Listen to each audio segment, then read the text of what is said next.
यीशु मसीह के जलाली और बाबरकत नाम में आप सबको मेरी तरफ से सलाम। Good morning people of God. जय मसीह की। मसीह में आप सबकी सलामती हो। आई होप आप सब खैरियत से हैं और खुश हैं। इससे बड़ी और खुशी की बात क्या हो सकती है कि हम उसके नाम से कहलाते हैं, हम मसीह के नाम से जाने जाते हैं। लेकिन एक बात हमेशा याद रखिएगा कि सिर्फ उसके नाम से कहलाना ही काफ़ी नहीं है, बल्कि उसके करीब जाना, उसको जानना भी आज हमारे लिए बहुत ज़्यादा ज़रूरी है। आमीन।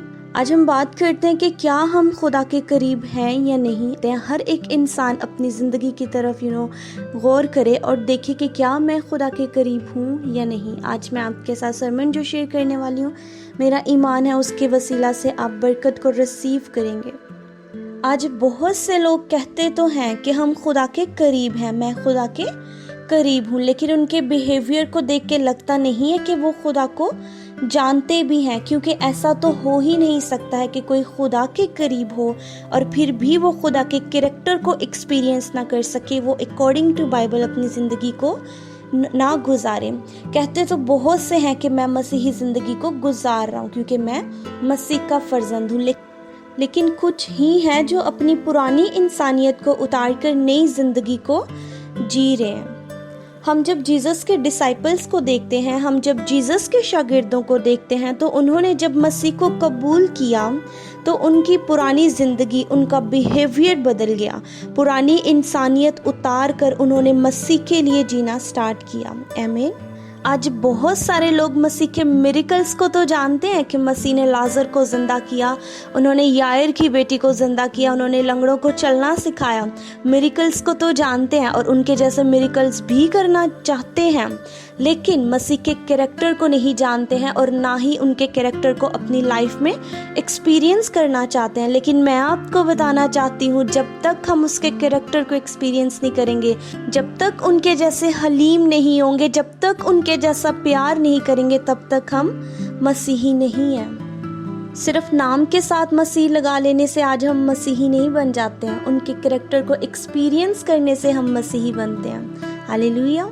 एक रेफरेंस देखते हैं, याकूब चैप्टर 3 उसकी 9 वर्स में कुछ इस तरह से मरकूम है, इसी से हम खुदावन और बाप की हम करते हैं और इसी से आदमियों को जो खुदा की सूरत पर पैदा हुए हैं बद्दुआ देते हैं। आमीन। आज देखा जाए तो चर्च में जब लोग जाते हैं तो चर्च में बैठ के टंग्स में प्रेयर की जाती है, खुदा की सताइश की जाती है, उनके नाम की वर्शिप की जाती है। लेकिन जैसे चर्च एंड होता है वैसे ही ग्रुप्स बना लिए जाते हैं। इधर औरतों के बन गए, इधर लड़कियों के बन गए, उधर लड़कों के बन गए। एक दूसरे को देख के बातें की जा रही हैं, और उसके बाल देख कैसे लग रहे हैं, उसके कपड़े देख, वो चर्च में देखा था कैसे घूर रही थी उसको, इस तरह की बातें की जाती हैं। मतलब जिस जुबान से थोड़ी देर पहले खुदा उनके नाम को आप जलाल दे रहे हो, बाद में उसी जुबान से जो इंसान जो है खुदा की इमेज पे बना है, उसी को देखकर आप बुरा भला कह रहे हो, उसी के बारे में आप टोंट मार रहे हो, उसी को देखकर आप ब्लेम कर रहे हो। सो क्या लगता है आपको, ऐसी वर्शिप खुदा पसंद करता है? ऐसे लोग खुदा के करीब हैं? मैं आपको बताना चाहती हूँ, ऐसी प्रेयर्स का कोई फायदा नहीं है, कोई जवाब नहीं आने वाला। चर्च में 3 घंटे बैठकर फायर को रिसीव किया जाता है, अपनी लाइफ में, अपने हार्ट में, अपनी टंग पर रिसीव किया जाता है, लेकिन वो ही चर्च खत्म होने के बाद एक बात करके उस आग को खुद ही बुझा देते हैं। आज एक इंसान कैसे पहचाना जा सकता है कि वो सच में मसीह में है या नहीं? बाइबल हमें बताती है यशायाह नबी के बारे में, उनके 5 चैप्टर्स को जब हम पढ़ते हैं तो वो दूसरों के बारे में ही अफसोस कर रहे हैं कि अफसोस उन पर जो सुबह उठते ही इसलिए हैं कि वो शराब को पिए, अफसोस उन पर जो घर के साथ घर और खेत के साथ खेत लगाते हैं। फर्स्ट 5 चैप्टर्स में वो हमें दूसरों पर ही अफसोस करते हुए दिखाई देते हैं, लेकिन चैप्टर 6 में जब उन्होंने खुदा को देखा तो कहते अफसोस मुझ पर। जैसे उन्होंने खुदा को देखा, उन्होंने कहा कि अफसोस मुझ पर। वो जान गए कि मुझे दूसरों पर नहीं बल्कि खुद पर नज़र करने की ज़रूरत है, दूसरों में गलती नहीं बल्कि खुद में ढूंढने की ज़रूरत है और ख़ुद को परफेक्ट करने की ज़रूरत है। हालेलुया।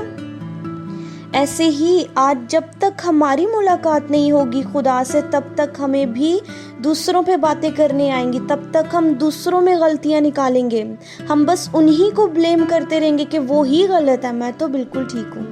लेकिन जिस दिन हमारी मुलाकात खुदा से होगी, हम उनको जान जाएंगे, जिस दिन हमारा एनकाउंटर उनके साथ हो जाएगा, तब हमें खुद में गलतियां नज़र आने लग जाएंगी और हम उन गलतियों का इकरार करेंगे और तौबा करके मसीह के करैक्टर को एक्सपीरियंस करेंगे अपनी ज़िंदगी में। हालेलुया। आज हमें अपनी ज़िंदगियों पर गौर करने की ज़रूरत है कि क्या हम खुदा के करीब हैं।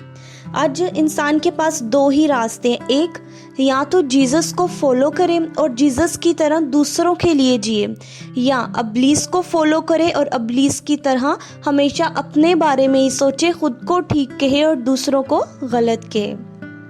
लेकिन आज देखा जाए तो इंसान प्रेयर में तो अपना टाइम कम गुजारता है, मीन्स के रोज़ प्रेयर भी नहीं करता, लेकिन अपनी ज़िंदगी में कोई ऐसा दिन नहीं जाने देता जिस दिन किसी की गलती ना निकाले, जिस दिन किसी को ब्लेम ना करे कि यार तू ऐसा है। इंसान खुद में गलती नहीं देखता, दूसरे में गलती निकालने के लिए कोई दिन कोई टाइम नहीं छोड़ता कि मैं दूसरे को ब्लेम करूँ, उसको नीचा दिखाऊँ। एक और रेफरेंस हम देखते हैं यकूब, उसका 1 चैप्टर, उसकी 26 वर्स।